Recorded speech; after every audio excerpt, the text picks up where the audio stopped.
In this segment we're going to cover caulking the door jamb. And what I'm referring to is in the corners of the molding, up in the corners of the door jamb itself, you'll see gaps. And what we're going to do is fill those with caulk. Now as I apply beads, what we're trying to do is just fill the void. We don't want to lay a bead down the corner all the way down and try and round the corner out or anything of that nature. All we want to do is fill that void.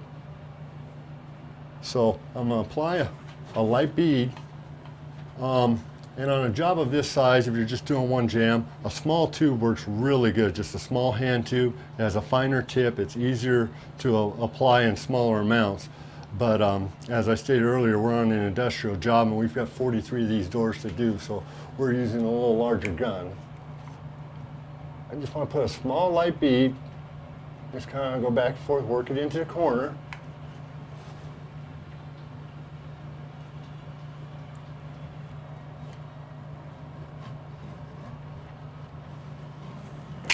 And as I stated, we don't want to do anything but fill the void. So I'm going to take a wet rag or a damp sponge and wipe off any excess. Just leave the gaps filled. Anything it didn't fill, we can come back and add a little bit more in just a moment. A damp sponge, not wet, just basically damp, works real good. Get up in the corners, get all the excess out. And make sure you wipe off all the residue off the edges, because as the caulk dries, it leaves kind of a rough surface, and that'll have to be sanded down or it will affect the finish coat of the paint. So as I just applied that caulk and got it nice clean into the corners, we want to go around and keep each and every crack in between the molding and the top of the jambs and anywhere else there might be a seam or crack.